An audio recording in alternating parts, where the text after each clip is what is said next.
नमस्कार भक्तों। अगर आपसे कोई कहे आज भी धरती पर ऐसे संत हुए हैं जिनके सामने विज्ञान भी झुक गया है, तो क्या आप विश्वास करेंगे? अगर कोई कहे कि एक साधु के बिना बोले ट्रेन रुक गई, लाखों लोगों की किस्मत बदल गई और आज भी लोग कहते हैं बाबा बुलाते हैं तभी दर्शन होते, तो यह कहानी है नीम करौली बाबा की, जिन्हें दुनिया महाराज जी के नाम से भी जानती है। नीम करौली बाबा का जन्म उत्तर भारत के एक साधारण ब्राह्मण परिवार में हुआ था। उनका वास्तविक नाम लक्ष्मी नारायण शर्मा माना जाता है। बचपन से ही उनका स्वभाव बहुत ही शांत, गंभीर और अलग था। ना उन्हें खेलों में रुचि थी और ना ही उन्हें संसार की इच्छाओं में। कम उम्र में ही उन्होंने अपना घर परिवार छोड़ दिया और साधना के मार्ग पर निकल पड़े। नीम करौली नाम कैसे पड़ा उनका? कहा जाता है कि एक बार बाबा जी एक गांव में नीम के पेड़ के नीचे ध्यान में बैठे थे। घंटों बीत गए, दिन ढल गया, लेकिन बाबा उसी अवस्था में रहे। गांव वालों ने पूछा, ये बाबा कौन है? तो किसी ने कहा, ये तो वही बाबा है जो नीम के नीचे रहते हैं। यहीं से उनका नाम पड़ा नीम करौली बाबा। धीरे धीरे यह नाम पूरे भारत में फैल गया। चमत्कारी घटना जब ट्रेन रुक गई।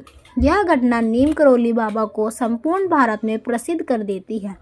बाबा जी एक बार बिना टिकट के ट्रेन में बैठ गए थे।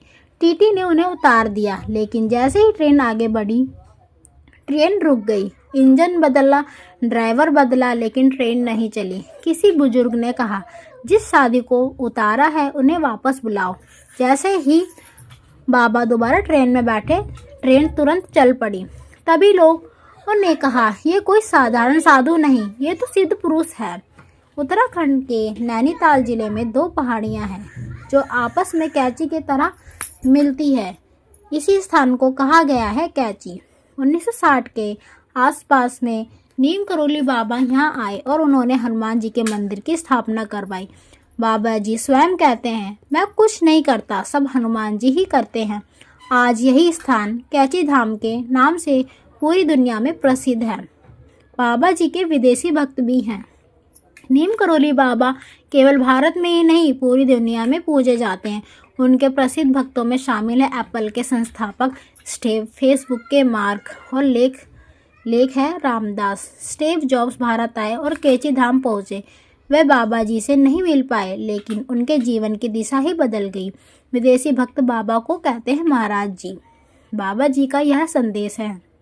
नीम करौली बाबा ज़्यादा प्रवचन नहीं देते, लेकिन उनका जीवन ही उनका उपदेश था। वह कहते हैं, सबसे बड़ा धर्म प्रेम है, सबकी सेवा करो, जो सामने है वही भगवान है। उनके लिए अमीर गरीब, देश विदेश, जाति धर्म कुछ मायने नहीं रखता।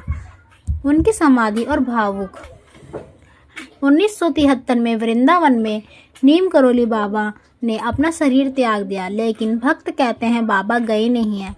आज भी कैंची धाम में लाखों लोग जाते हैं। खासकर 15 जून को 2 से 3 लाख से ज़्यादा श्रद्धालु एक ही दिन में दर्शन करते हैं। लोग मानते हैं अगर मन से बुलाओ तो बाबा आज भी रास्ता दिखाते हैं।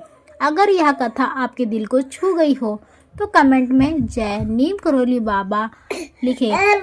इस भक्त को लोग तक पहुंचाने के लिए वीडियो को शेयर करें और लाइक और सब्सक्राइब करना ना भूलें। जय हनुमान, जय बाबा नीम करौली।